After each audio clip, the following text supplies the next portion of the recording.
Today, we will be looking at Megaupload.com, what it was, and if its owner, Kim.com, should be charged under United States criminal law.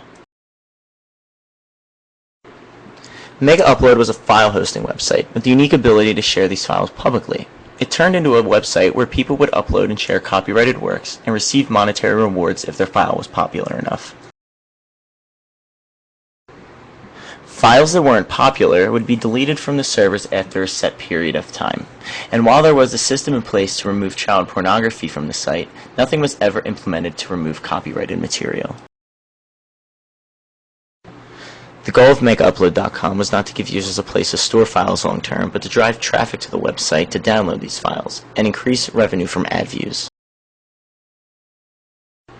This is where Megaupload differed from other file sharing techniques such as BitTorrent, since Kim.com was directly profiting from the transmission of pirated materials.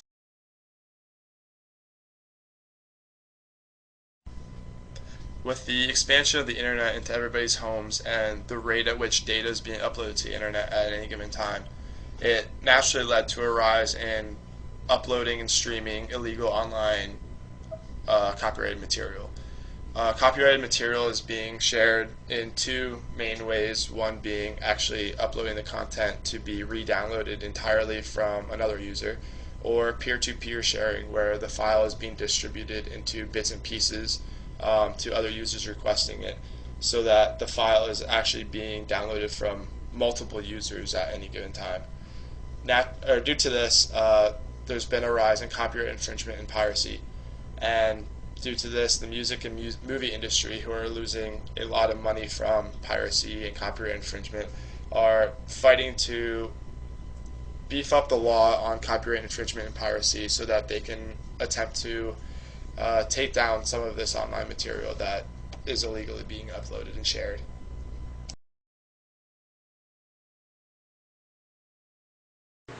So Megaupload grew and became extremely large. At one point, it became the 13th most visited site on the internet and hosted over 12 billion unique files to over 100 million users. And while some of these users were legitimate, many were not. Most of these files infringed on copyright protections. Although based in Hong Kong, many of its users were based in the United States, sharing files belonging to US-based companies. Users paid for premium download speeds, but most opted for the free, ad-based ones. This made Kim.com millions. Over $175 million is what the United States claimed he had made since its inception.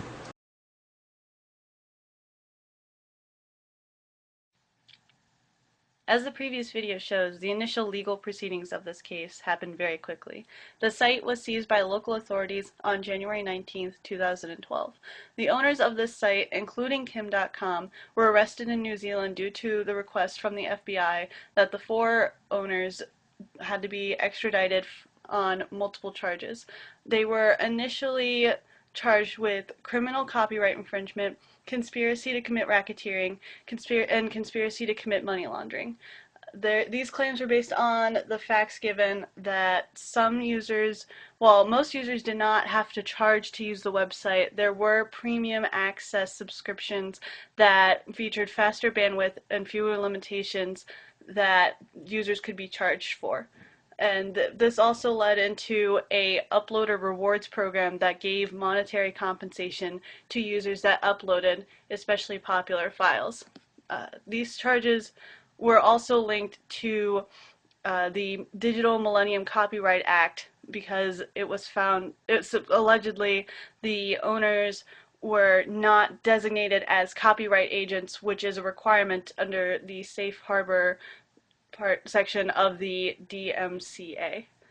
.com's lawyers then argued that this was a case for civil law rather than criminal law. The prosecution was convinced that many of the top users should testify against .com and Megaupload, and were called to trial to help prosecute them.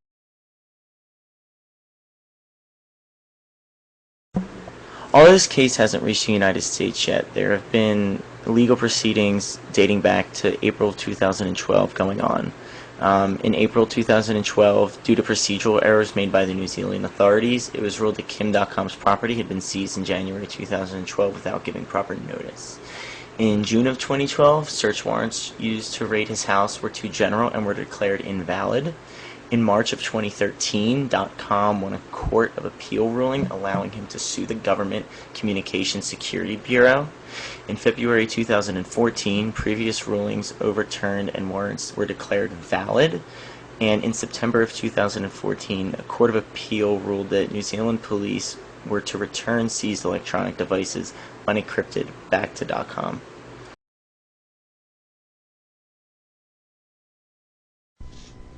Kim.com is currently awaiting trial to determine if the United States can extradite Kim and the other Megaupload owners for charges stemming from copyright infringement and piracy, but elevated to conspiracy to commit money laundering and conspiracy to commit racketeering. This case is extremely important as it's setting the precedent for future cases regarding piracy and copyright infringement. This case determines if a person knowingly hosting copyrighted material, distributing the material, and attempting to earn a profit from distributing the material can be extradited from a foreign country and tried under U.S. law. This case is not only the largest copyright case in history, but it's also the first to criminally prosecute a web hosting website based on its users' conduct. Furthermore, unlike the file sharing websites that were taken down prior to Megaupload, like LimeWire and Napster, Megaupload was actually hosting the alleged copyrighted material rather than a peer-to-peer website. Therefore, the prior convictions for both Napster and LimeWire don't apply to this case. Therefore, this case is new and setting a precedent for future cases.